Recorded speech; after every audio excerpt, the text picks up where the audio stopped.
Bien, Dios continúe bendiciendo a todos, hermanos. Vamos a orar para presentar esto a nuestro Padre Dios.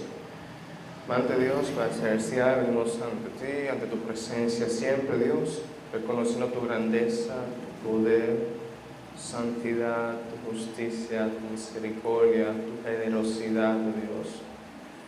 Reconociendo tu bondad, Dios, tu fidelidad, Dios. Reconociendo también nuestras debilidades, faltas, pecados, iniquidades, males que hay en nuestros corazones. Rogándote siempre que se esté purificando, lavándonos de todo mal. Gracias, porque tú eres bastante bueno para con nosotros. Gracias por este día, gracias por la salud, gracias porque nos has dado el regalo de estar en tu casa, de poder escuchar tus santas y divinas palabras y poder adorarte, oh Dios. Te pedimos, Padre, presentamos esta actividad, que sea usted que guíe y dirija a todo Dios tu palabra, que pueda hallar cabida en nuestras mentes y corazones. Danos de tu gracia, Dios. Te pedimos también salud por los hermanos que están en salud, oh Dios. Te pedimos que tú bendigas también la vida de aquellos padres, oh Dios. Gracias por todo, Dios. En el nombre de Jesús, amén.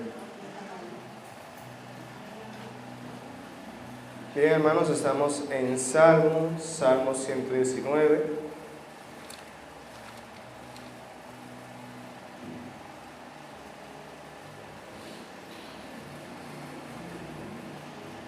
Salmo 119. Vamos a hablar en la mañana de hoy bajo el tema Andad en los caminos de Dios.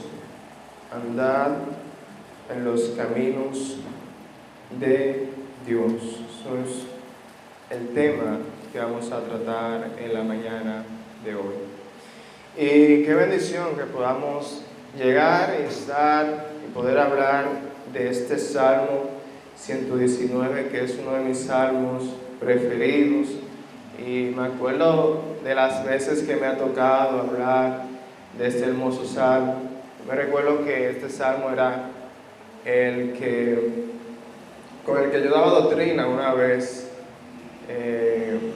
a una hermana que vive por De Vitalina, un poco en la calle anterior, paralela, y que tenía un esposo enfermo. Y este salmo fue de gran bendición a mi vida, y es un salmo súper hermoso, un salmo que conocemos muchos versículos. Muchos de estos versos han sido versos del mes y repetidos constantemente aquí en la iglesia. Primeramente, este es un salmo de sabiduría, es decir, un salmo de enseñanzas, un salmo de muchas verdades prácticas. Cosas que debemos hacer, la vemos aquí en este salmo. Es un salmo de sabiduría. También tenemos súplica, vemos oraciones constantemente, porque este salmo lo escribe un hombre que está bajo opresión, bajo una circunstancia difícil, y vemos alabanza. El verso 7 habla de alabanza, y vamos a ver también más alabanza en lo adelante. Y el tema principal de este salmo, yo creo que no hay que decirlo, que es la palabra de Dios.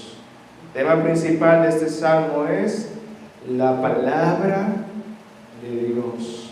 Y los términos alusivos a la palabra de Dios están prácticamente en cada versículo. No están en todo, pero sí en la mayoría de los versículos se encuentra una palabra alusiva a la palabra de Dios.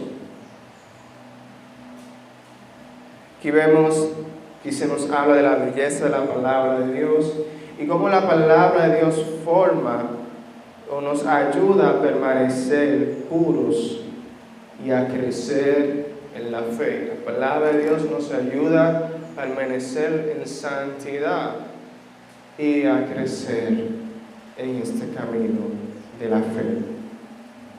Aquí encontramos 8 términos que cuando lo vemos debemos tener en nuestra mente que son sinónimos, es decir, hacen referencia a la palabra de Dios. Cuando vemos los términos siguientes, ley, cuando habla de la ley, habla de la palabra de Dios. Lo que es la palabra ley, testimonios, mandamientos, estatutos, juicios, palabras, dichos, ordenanzas o preceptos, caminos y sendas. Cuando vemos esas palabras, aluden, hacen referencia a la palabra expresa de Dios.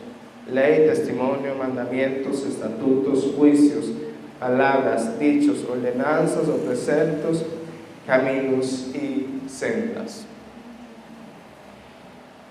Primer punto que vamos a ver hoy es la felicidad. Versos 1 y 2. La felicidad. Tema, andad en los caminos de Dios. Primer punto, la felicidad. Dice el verso 1, bienaventurados, ¿quiénes? Los perfectos de camino, los que andan en la ley de Jehová. Nuevamente, bienaventurados los que guardan sus testimonios y con todo el corazón. Entonces, lo primero que nos habla este Salmo 119, y lo primero que comienza esta sesión, si usted se fija, yo sé que usted se ha fijado que este Salmo 119 se divide, hay una letra del alfabeto en arriba de cada sección, de cada cantidad de versos. Esta sección dice Aleph, la siguiente dice Bet y así. Es decir que tenemos 22 secciones, 22 porciones, grupos de versículos. Y esta porción, que nuestra idea es tratar una porción por ocasión que nos toque. Y esta porción que va desde el 1 al 8 comienza, introduce, hablando de dos bienaventuranzas. Dice bienaventurados, verso 1 comenzando, verso 2 dice bienaventurados, es decir, dichoso. Sabemos qué significa bienaventurado, dichoso, feliz. Ahora bien, ¿cuál es la persona feliz? ¿Cuál es la persona dichosa? Dice aquí, los perfectos de camino. ¿Dónde está la felicidad? Todos quieren ser felices. Dice aquí que la felicidad está en o con los de perfecto o los perfectos de camino. ¿Y quiénes son los perfectos de camino? Seguimos más para abajo. Los que andan en la ley de Jehová. ¿Quiénes son los de perfectos caminos? Los que andan. Y cuando hablamos de andar, hablamos de guardar, vivir. Los que viven en obediencia a la palabra de Dios. ¿Dónde está la felicidad? En vivir obedeciendo la palabra de Dios. Y lo dice nuevamente el verso 2, donde dice, bienaventurados ¿quiénes? Los que guardan, que es la palabra de Dios. Hablamos ahorita de eso. Y nos da un agregado. ¿Cuál es el extra que nos da? Y con una parte del corazón, con todo el corazón, le busca. No es a medias, no es por un tiempo, no es, bueno, yo busco a Dios, pero busco esta cosa, no. Es todo, absolutamente todo el corazón. Y amarás al Señor tu Dios con todo, no con una parte, no que yo amo a Dios y amo esta cosa que no es de Dios, no, es todo. Dios merece, demanda todo nuestro corazón, todo nuestro ser. Entonces, lo primero que vemos aquí es que, ¿quién es feliz? ¿Quién es dichoso? El que anda en la ley de Jehová y con todo el corazón le busca. Y sigue hablando de estas personas en el verso 3. ¿Y qué dice que hacen estas personas? ¿O qué no hacen estas personas? Dice el verso 3. pues no hacen iniquidad. Lo que andan en sus caminos. No hacen, ya vimos lo que hacen. Ellos andan en la ley de Jehová. Ellos son de perfecto camino. Ahora, ¿qué ellos no hacen? Ellos no hacen iniquidad. Dice acá, esas personas no pueden ser acusadas de nada porque buscan obedecer fielmente todas la palabra de Dios. Pues esas personas no son perfectas ni están exentas de pecado, pues el pecado se encuentra también en la vida interior de las personas, en sus motivos y sus actitudes. Allá en Mateo 5, del 21 al 48 nos habla de pecados como la ira y otros pecados que no se ven, que no se manifiestan de manera exterior, sino de manera interior, que uno no lo puede ver. Pero ciertamente estas personas buscan obedecer a Dios. Me recuerdo que escuchaba o leía, no sé, creo que leía, del rey David, que se dice que el rey David era un hombre con un corazón conforme al de Dios. Y decía la lectura, ¿cómo era el rey David, un hombre con el corazón conforme al de Dios? Si David adulteró con Betsabé, si David mandó a matar a Urías, David pecó, en cierto sentido, pecados terribles. Y era un hombre con un corazón conforme al de Dios, se nos dice la palabra de Dios. Pero David hizo algo. David se arrepintió de corazón, se apartó de su pecado. David era un hombre presto a hacer la voluntad de Dios, era un hombre dispuesto, era un hombre de fe. Y cuando se presentó Goliat, dijo: yo confío en Dios. Él pecó ciertamente, pero se arrepintió. Y era un hombre presto a obedecer a Dios. Entonces, es bienaventurado los del perfecto camino. que hacen ellos? Andan en obediencia a la palabra de Dios con todo el corazón. ¿Qué no hacen? No hacen iniquidad. Si vamos a 1 de Juan 3, 9, nos dice, 1 de Juan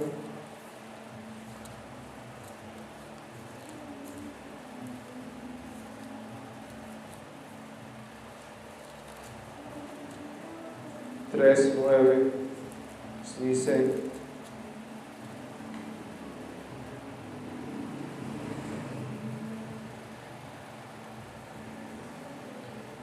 todo aquel que es nacido de Dios no practica el pecado, porque la simiente de Dios permanece en él. ¿Y qué? No puede pecar, porque es nacido. Repetimos de nuevo: todo aquel que es nacido de Dios no practica el pecado. Una vez le preguntaba a una persona: ¿cuál es la diferencia entre practicar el pecado y hacerlo? Y me dijo: ¿tú sabes de deporte? ¿Tú sabes cuál es la diferencia entre practicar el deporte y hacer el deporte ocasionalmente? Entonces, el que es de Dios, nacido de Dios, no practica el pecado.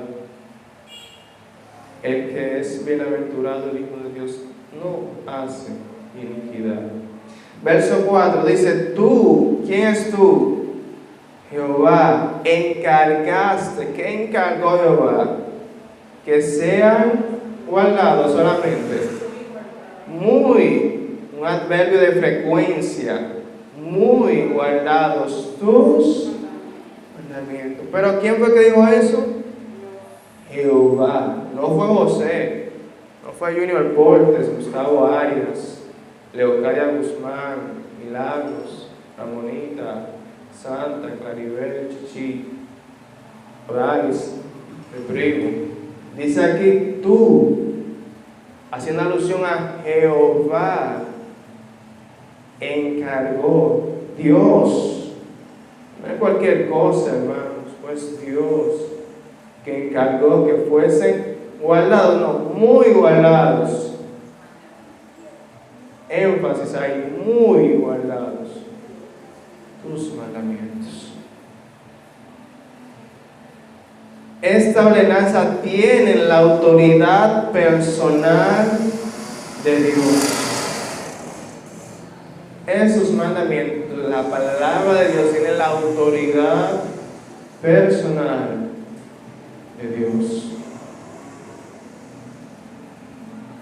Aquí se recalca la actitud de obediencia activa, no distraída, que Dios demanda. Pues quiere una obediencia activa, como dice el verso, lo que requiere diligencia, no perezosos, fervientes, que significa hirviente. Como tú ves esa olla hirviente, esa energía que desborda esa olla, fervientes en espíritu, sirviendo, Señor. Esto requiere diligencia. La vida cristiana requiere diligencia, no puede ser llevada a la ligera.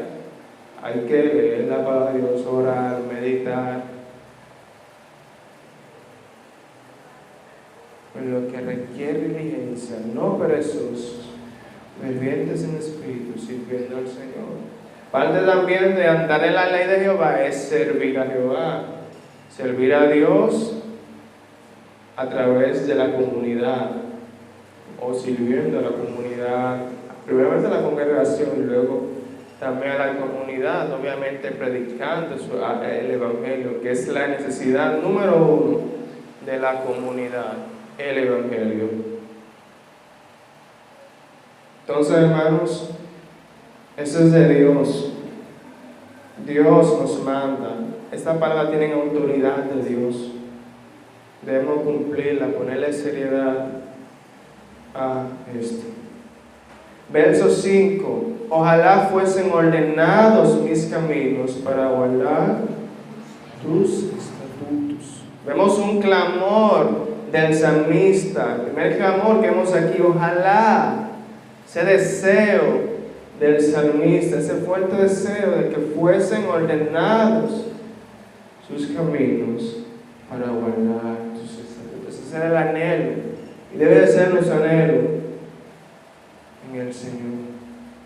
Pero esto no es algo que se logró de la noche a la mañana, de que un momento a otro él dijo ojalá, no. Esto es mediante la comunión y la búsqueda del Señor que Él le llevó a esa oración. Roguémosle al Señor, hermanos, que tengamos este fuerte anhelo por guardar su palabra. Dice el verso 6, entonces no sería yo avergonzado cuando atendiese a todos tus mandamientos. No habría desilusiones. Y sabemos, hermanos, entonces como una verdad general en la fe, que el pecado trae vergüenza. Eso es una máxima de la fe. El pecado trae vergüenza.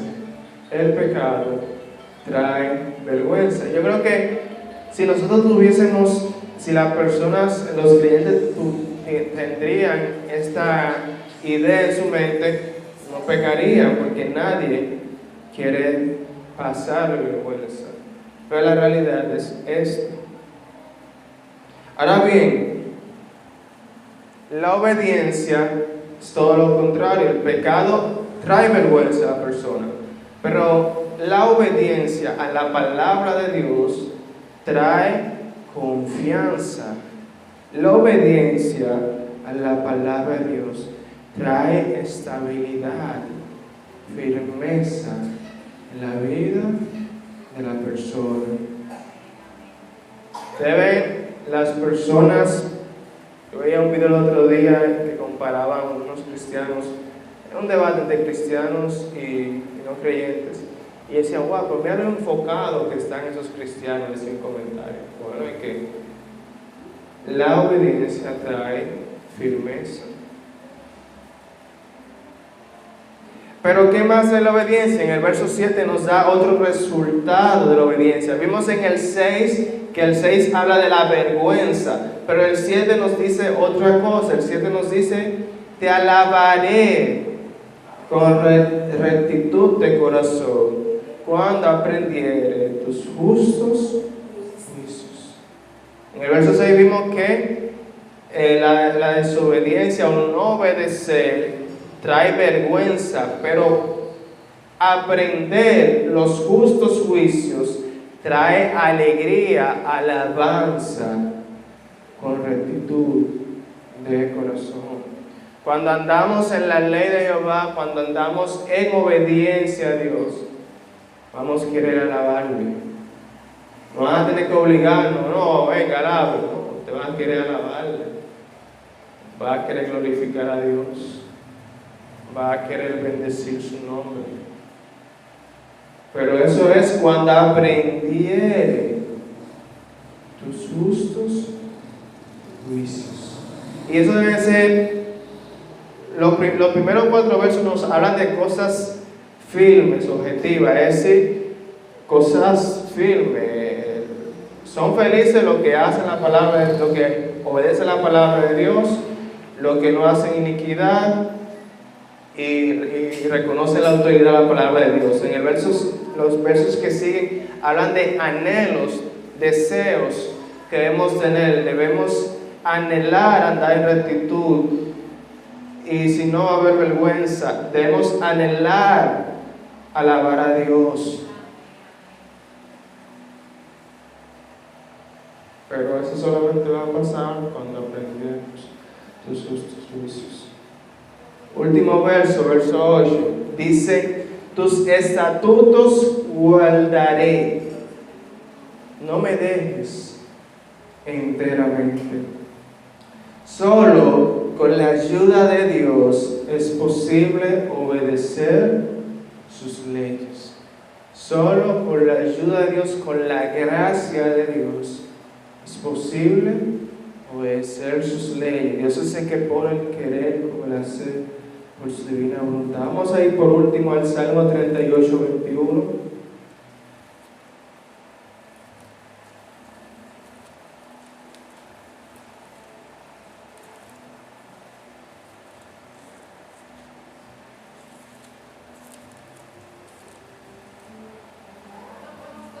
Salmo 38, 21.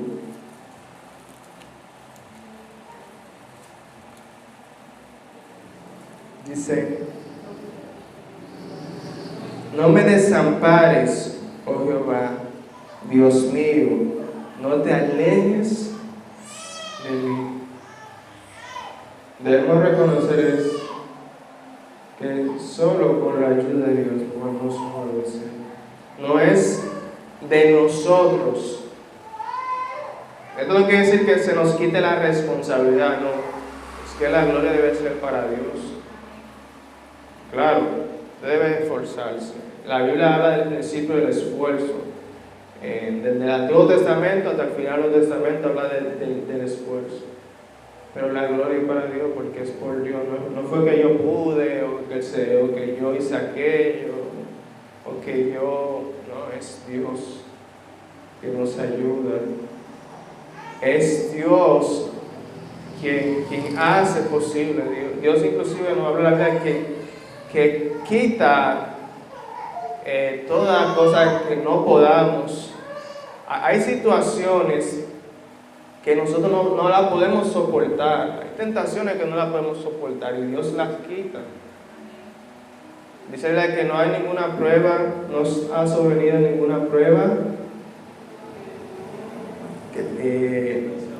que no sea humana, sino que fiel es Dios, que juntamente con la prueba da la salida. Dios nos libra de situaciones que Dios sabe que usted no la puede pasar. Yo tengo esa verdad en mi mente y agradezco a Dios por todo, porque hay situaciones que tú desconoces, que yo desconozco, que el Señor nos libró de ahí, y qué bendición, gloria a Dios. Nuestra fidelidad es por la gracia de Dios, no es por tus fuerzas. Entonces, hermano, debemos reconocer eso, y eso debe quitar de la mente del creyente el orgullo de, no, yo pude, yo esto, yo aquello, ¿no? Es la gracia de Dios. Más adelante, hermano, el siguiente fragmento, que ustedes lo conocen de memoria, diría que son de los versos más conocidos, el 9 y el 11, son versos muy hermosos, pero ya serán para otra ocasión.